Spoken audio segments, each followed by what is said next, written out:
नमस्कार। मैं हूं अंजू पंकज। बहुत बहुत स्वागत है आप सबका। पहले रायता फैलाओ, फिर उस रायते को समेटने के नाम पर भारी भरकम पैकेज का ऐलान कर दो। इसे कहते हैं दोगलापन, डबल स्टैंडर्ड। बांग्लादेश में अमेरिका का यही चेहरा पूरी तरह से बेनकाब हो गया है। पहले अमेरिका ने अपनी सीक्रेट एजेंसियों के साथ मिलकर, डीप स्टेट के साथ मिलकर बांग्लादेश में शेख हसीना सरकार को गिरा दिया, वहां की आर्थिक व्यवस्था को तहस नहस कर दिया, डिरेल कर दिया। और अब वही अमेरिका बांग्लादेश के जख्मों पर मरहम लगाने की कोशिश कर रहा है। अब वही अमेरिका मोहम्मद यूनुस सरकार को $202 मिलियन का पैकेज देने का ऐलान कर रहा है। पूरी दुनिया को ये दिखाने की कोशिश कर रहा है कि देखिए, वो तो बांग्लादेश की आर्थिक और सामाजिक तौर पर मदद करने को तैयार है, क्योंकि वहां पर तो तख्ता पलट हो गया। वहां पर तो कोई सरकार ही नहीं है, अंतरिम सरकार है, और उसकी मदद कर रहा है अमेरिका। जबकि पूरी दुनिया जानती है कि अंतरिम सरकार का जो मुखिया है मोहम्मद यूनुस, वो कहां से वहां पर लाकर प्लांट किया गया है। अमेरिका से ही उसे यहां लाकर प्लांट किया है, अमेरिका की एजेंसियों ने। लेकिन आप अंदाज देखिए, $202 मिलियन का पैकेज देने का ऐलान करके अमेरिका को लग रहा है कि उसने जो हरकत की है बांग्लादेश के साथ, अब उसकी भरपाई वो इस तरीके से कर सकता है। $202 मिलियन की मदद लेकर जो डेलीगेशन अमेरिका से बांग्लादेश पहुंचा था सोमवार को, उस डेलीगेशन ने क्या कुछ और कहा वो आपको बताती हूं। अमेरिकी प्रतिनिधिमंडल और अंतरिम सरकार के बीच हुए समझौते के तहत कहा गया है कि अमेरिका सुशासन, सामाजिक, मानवीय और आर्थिक अवसरों की बेहतरी के लिए $202 मिलियन का अतिरिक्त अनुदान बांग्लादेश को देगा। और ये 2021 के उस समझौते के समान होगा जिसमें अमेरिका ने 2021 से 2026 के बीच में कुल $954 मिलियन की मदद बांग्लादेश को करने का वादा किया था। इसमें से $425 मिलियन बांग्लादेश तक पहुंचाए जा चुके हैं। और यहां यह समझना भी जरूरी है कि ये जो डेलीगेशन आया था अमेरिका से, इसमें था कौन कौन। बांग्लादेश पहुंचे इस अमेरिकी डेलीगेशन में दक्षिण एशिया मामलों के सहायक सचिव डोनाल्ड लू भी शामिल थे, जो भारत का अपना दौरा खत्म करने के बाद सोमवार को बांग्लादेश पहुंचे थे। और कई रिपोर्ट्स के मुताबिक डोनाल्ड लू को तख्ता पलट करवाने वाला कहा जाता है। पाकिस्तान के पूर्व प्रधानमंत्री इमरान खान ने सीधा आरोप डोनाल्ड लू पर ही लगाया था। तख्ता पलट के कुछ दिन पहले शेख हसीना ने भी अपने संबोधन में संसद में कहा था कि एक बड़ा पश्चिमी देश हमसे एक द्वीप, सेंट मार्टिन द्वीप, मांग रहा है। और साफ कहा गया है कि अगर वो द्वीप उनको नहीं दिया गया तो वो उनकी सरकार को पलट देंगे, उनका तख्ता पलट कर देंगे। ये धमकी उनको ये देश दे रहा था। तो सबसे बड़ा पश्चिमी देश कौन है? अमेरिका। और बांग्लादेश में जब हिंसक प्रदर्शनों के बाद हसीना सरकार का तख्ता पलट हुआ, तो कई रिपोर्ट्स में यह दावा किया गया और कई ऐसे सबूत मिले जिसमें सीधे सीधे इस तख्ता पलट के पीछे अमेरिका का हाथ बताया गया था। लेकिन इस पैकेज के साथ ही बांग्लादेश की अंतरिम सरकार की दिक्कतें खत्म नहीं हो जाएंगी।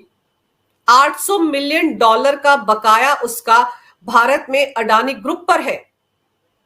वो ग्रुप जो बांग्लादेश को बिजली सप्लाई करता है। उस ग्रुप के चेयरमैन गौतम अडानी ने बाकायदा एक चिट्ठी लिखकर बांग्लादेश की केयरटेकर सरकार से गुहार लगाई है कि वो उनके $800 मिलियन का जो बकाया है उसका जल्द से जल्द उनको भुगतान करवाया जाए। अपने पत्र में गौतम अडानी ने लिखा है, हम नियमित बिलों के नियमित भुगतान का अनुरोध करते हैं क्योंकि हम आपूर्ति पर अपनी प्रतिबद्धता जारी रख रहे हैं और इसके अतिरिक्त बकाया राशि के भुगतान के लिए प्रत्येक माह पर्याप्त मात्रा में भुगतान किया जाना चाहिए। यानी कि अब आगे से अगर बांग्लादेश को अडानी ग्रुप से बिजली चाहिए तो वो ये व्यवस्था करे कि हर महीने वो अडानी ग्रुप का जो बकाया बनता है उसका भुगतान करे। और इस बीच संडे गार्जियन अखबार ने बांग्लादेश को लेकर एक बड़ा खुलासा किया है। संडे गार्जियन ने अपनी एक रिपोर्ट में दावा किया है कि बांग्लादेश में तख्ता पलट की पूरी योजना, पूरी स्क्रिप्ट अमेरिकी राजनयिक डोनाल्ड लू के कहने पर लिखी गई थी, जो दुनिया भर में सत्ता परिवर्तन के मास्टरमाइंड माने जाते हैं। इस रिपोर्ट के मुताबिक बांग्लादेश में सत्ता बदलने के लिए अमेरिकी एजेंसियों का इस्तेमाल किया गया। ये एजेंसियां सरकार से पैसा लेकर किसी भी देश में सत्ता बदलने का प्रोपेगेंडा चलाती हैं। बांग्लादेश में सत्ता परिवर्तन का प्रमुख काम एक ऐसी एजेंसी को सौंपा गया था जिसका नाम है international Republican institute. IRI America की USAID और NED नाम की एजेंसियों के लिए काम कर रही थी। रिपोर्ट में बताया गया है कि इन दोनों एजेंसियों से पैसा लेकर ही IRI ने बांग्लादेश में तख्ता पलट का काम 2019 से शुरू कर दिया था। संडे गार्जियन की रिपोर्ट के मुताबिक IRI ने इस काम के लिए बांग्लादेश में एक कार्यक्रम चलाया था और एक कार्यक्रम 2021 जनवरी तक चला था। और जो इंटरनल रिपोर्ट है IRI की, जो संडे गार्जियन के हाथ लगी है, उस रिपोर्ट में IRI ने दावा किया था कि इस कार्यक्रम का मकसद बांग्लादेश के अंदर उन लोगों को आवाज देना है जो शेख हसीना सरकार की दमनकारी सत्ता के विरुद्ध खड़े हो सके। IRI ने अपने इस कार्यक्रम में LGBT, बिहारी और बाकी समुदाय के लोगों के समूहों को समर्थन दिया।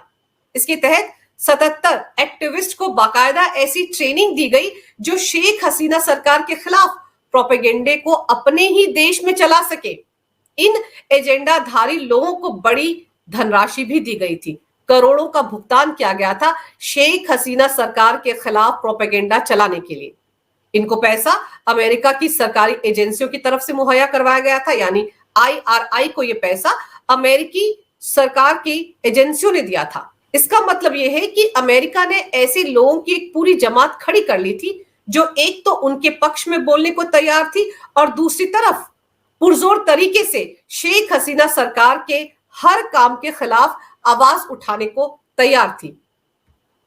संडे गार्जियन की रिपोर्ट में यह भी खुलासा किया गया है कि IRI ने बांग्लादेश में सत्ता पलटने के लिए 2021 में जो कार्यक्रम शुरू किया था, उसके लिए अमेरिकी एजेंसी NED ने उसे $9 लाख की मदद की थी। इसी कार्यक्रम के तहत IRI ने उन नेताओं को तैयार करने का लक्ष्य रखा था जो आगे चलकर शेख हसीना सरकार के खिलाफ बड़ी आवाज बन सके। इसके तहत IRI ने बांग्लादेश की कई राजनीतिक पार्टियों के नेताओं की आर्थिक मदद की और साथ ही साथ उनकी इस तरीके से मदद की गई कि वो बड़े बड़े पदों तक पहुंच सके। IRI ने अपना एजेंडा बढ़ाने के लिए कई ऐसे लोगों को उन कार्यक्रमों में शामिल करवाया जहां अमेरिकी राजनयिक और अधिकारी आते थे। आप सोचिए किस बड़े पैमाने पर यह तैयारी की गई थी IRI की तरफ से।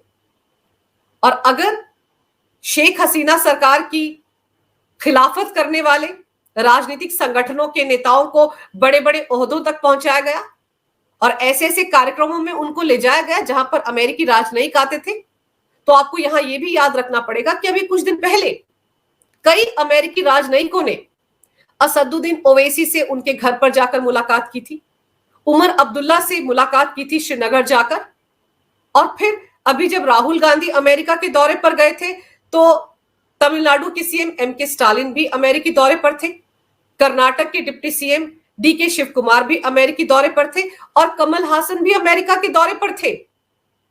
तो क्या यह माना जाए कि भारत में भी बांग्लादेश की तर्ज पर कहीं ना कहीं डोनाल्ड लू एक बड़ा खेल खेलने की तैयारी में है? क्योंकि बांग्लादेश में भी वहां की राजनीतिक पार्टियों के साथ इसी तरीके से अमेरिकी राजनयिक मिला करते थे, जो सिलसिला भारत में अब देखने को मिल रहा है। आगे संडे गार्जियन ने अपनी रिपोर्ट में यह खुलासा किया है कि IRI ने बांग्लादेश में शेख हसीना की सत्ता गिराने के लिए अलग अलग संस्थानों का विकल्प भी तैयार किया था। एक रिपोर्ट में IRI ने जिक्र किया है कि बांग्लादेश की सेना और यहां के कारोबारी शेख हसीना की सत्ता पलट सकते हैं। हालांकि IRI ने अपनी इंटरनल रिपोर्ट में यह खुलासा भी किया था कि अधिकांश बड़े कारोबारी शेख हसीना की आवामी लीग का समर्थन करते हैं और सेना के बड़े अधिकारियों में भी शेख हसीना सरकार के प्रति कोई खास गुस्सा नहीं है। हालांकि IRI ने सैन्य अधिकारियों को अपने लपेटे में लेने के लिए, अपने खेमे में लाने के लिए उन्हें उच्च पदों पर भी बैठाया और उनका दावा है कि उनकी इस बात से सैन्य अधिकारी खुश भी हुए।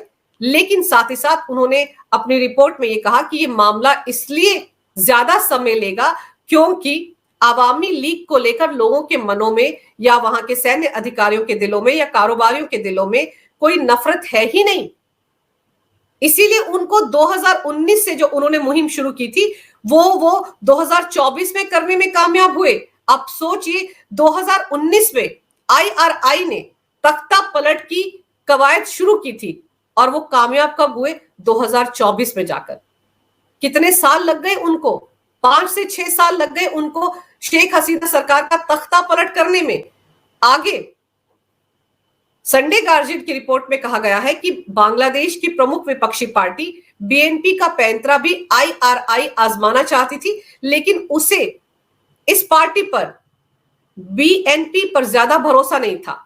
आईआरआई ने पाया कि बीएनपी पर हुई कार्रवाइयों से उसकी इमेज खराब हो चुकी थी और बांग्लादेश के लोग उस पार्टी को पसंद नहीं करते थे। इसके अलावा आईआरआई ने यह भी कहा कि बीएनपी में 2 गुट चल रहे हैं, जिनमें से एक ढाका जबकि दूसरा लंदन से चलता है। ऐसे में आईआरआई ने सत्ता परिवर्तन के लिए बीएनपी को फिट नहीं समझा, उस पर भरोसा नहीं जताया, उस पर दाव नहीं लगाया। शेख हसीना के तख्ता पलट के बाद मोहम्मद यूनुस को इसीलिए अमेरिका से बांग्लादेश लाया गया, क्योंकि बीएनपी की मुखिया खालिदा जिया पर अमेरिका को भरोसा नहीं था। आगे संडे गार्जियन ने चौंकाने वाला खुलासा यह किया है कि आईआरआई चाहती थी कि बांग्लादेश में कोविड महामारी में बड़ा नुकसान पहुंचे, यानी कि उनकी प्लानिंग जो चल रही थी उसमें उन्हें यह लग रहा था कि अगर कोविड काल के दौरान बांग्लादेश में ज्यादा से ज्यादा मौतें होंगी तो उनका काम आसान हो जाएगा। वो वहां के सैन्य अधिकारियों को, वहां के कारोबारियों को, वहां के आम लोगों को शेख हसीना सरकार के खिलाफ भड़का सकते थे और उनकी कोशिश थी कि उसी दौरान वो तख्ता पलट कर सकते थे, लेकिन ऐसा हुआ नहीं। कहा जा सकता है कि लाशों पर तख्ता पलट की तैयारी अमेरिका कर रहा था कि ज्यादा से ज्यादा लोग मरे बांग्लादेश में और वो फिर शेख हसीना सरकार को इसकी आड़ में पलट दे। अपनी रिपोर्ट में संडे गार्जियन ने यह भी खुलासा किया है कि अमेरिकी एजेंसी आईआरआई को सिर्फ बांग्लादेश की शेख हसीना सरकार या फिर उनकी पार्टी आवामी लीग से ही दिक्कत नहीं थी, उनको भारत से भी समस्या है। आईआरआई ने अपनी रिपोर्ट में लिखा है, बांग्लादेश में राजनीति में 2 दलों का वर्चस्व है, अवामी लीग और बांग्लादेश नेशनलिस्ट पार्टी। पिछले 10 सालों से भारत के समर्थन के कारण अवामी लीग राजनीतिक मुकाबले पर हावी होने वाली ज्यादा भ्रष्ट पार्टी बन गई है। अब भ्रष्टाचार के आरोप तो आईआरआई बांग्लादेश की शेख हसीना सरकार पर लगा ही रहा था, लेकिन उनको यह लग रहा था कि भारत में मोदी सरकार के चलते अवामी लीग जो शेख हसीना की पार्टी है वो ज्यादा मजबूत हो गई थी, इसलिए उसको गिराने में आईआरआई को कई दिक्कतों का सामना करना पड़ रहा था। इसीलिए आईआरआई के निशाने पर भारत भी था और आईआरआई ने अपनी रिपोर्ट में कहा था कि बांग्लादेश में भारत का प्रभाव कम करने की जरूरत है। जब तक भारत में मोदी सरकार है और मोदी सरकार का शेख हसीना सरकार के साथ अच्छा रिश्ता रहा है, तो ऐसे में उनको ये लग रहा था कि शेख हसीना की सरकार भारत की वजह से, भारत की मोदी सरकार की वजह से बहुत सशक्त थी और उसको गिराना आसान नहीं था। वो चुनाव जो बांग्लादेश में शेख हसीना ने इसी साल जीता, जिसमें यह दावा किया गया कि वो तो कंट्रोल चुनाव था क्योंकि बाकी विपक्षी पार्टियों ने उसमें हिस्सा नहीं लिया। उससे पहले आईआरआई ने जो रिपोर्ट दी थी अपनी इंटरनल, उसमें यह दावा किया था कि आवामी लीग जो शेख हसीना की पार्टी है वो भारत के समर्थन के तहत फिर से चुनाव जीत सकती है और बांग्लादेश के अंदर भारत और चीन के दखल को भी बैलेंस करने की जरूरत है। अगर भारत को रोक दिया जाएगा बांग्लादेश की मदद करने से या दोनों के बीच में कहीं दूरी आ जाती है तो फिर खुद ब खुद आवामी लीग की सरकार, शेख हसीना की सरकार कमजोर पड़ जाएगी। ये सब कुछ आईआरआई की इंटरनल रिपोर्ट में है। यही नहीं, आईआरआई ने अपनी रिपोर्ट में यह भी दावा किया था कि उसने बांग्लादेश नेशनलिस्ट पार्टी यानी कि खालिदा जिया की जो पार्टी है और आवामी लीग दोनों में बड़े स्तर पर घुसपैठ कर ली थी। दोनों में उसने उनके एजेंडे को चलाने वाले लोगों को फिट कर दिया था। इसके लिए उसने 5 अमेरिकी राजनयिकों का सहारा लिया था। इनमें से एक यूएसएआईडी में तैनात था और इस पूरे ऑपरेशन को डोनाल्ड लू समेत बाकी अधिकारी सुपरवाइज कर रहे थे। और फिर गौर करने वाली बात यह है कि जहां एक तरफ आईआरआई की गतिविधियां चल रही थी, वहीं दूसरी तरफ शेख हसीना लगातार इस खतरे को समझ रही थी। अप्रैल 2023 में बांग्लादेश की संसद में शेख हसीना ने इसी खतरे को लेकर देश को आगाह किया था। उन्होंने कहा था कि अमेरिका दुनिया के किसी भी देश की सरकार का तख्ता पलट कर सकता है।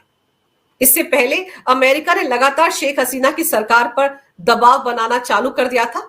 शेख हसीना ने यह दावा किया था कि अमेरिका सेंट मार्टिन आइलैंड पर कब्जा करना चाहता था ताकि वो वहां पर अपना एयरबेस शुरू कर सके, लेकिन शेख हसीना इसके लिए तैयार नहीं थी। और उसी वक्त उन्होंने ये खुलासा भी किया था कि उनको बाकायदा धमकी दी गई है कि अगर वो अमेरिका की शर्त पर काम नहीं करेंगी, सेंट मार्टिन द्वीप उनको नहीं देंगी, तो उनकी सरकार गिराई जा सकती है।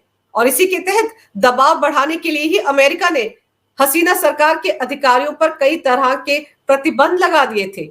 ये सब कुछ अचानक से एक रात में नहीं हुआ। 2019 से ये स्क्रिप्ट लिखी गई थी। अब समझने वाली बात यह है कि अभी तक दबी छुपी जुबान में कहा जा रहा था कि बांग्लादेश में तख्ता पलट के पीछे अमेरिका है, अमेरिका की खुफिया एजेंसीज है, डीप स्टेट है। लेकिन अब संडे गार्जियन ने पूरे तथ्यों के साथ, फैक्ट्स के साथ, एजेंसीज का बाकायदा नाम देकर किस तरह का प्रोपेगेंडा 2019 से उन्होंने बांग्लादेश में चलाया, कैसे लोगों को बरगलाया, कैसे एक पूरी की पूरी जमात खड़ी की पैसे के बल पर जो शेख हसीना के खिलाफ बगावत करती, ये सारा कच्चा चिट्ठा संडे गार्जियन ने एक ही झटके में इस आर्टिकल में खोल कर रख दिया है। और टाइमिंग अपने आप में बहुत अहम है।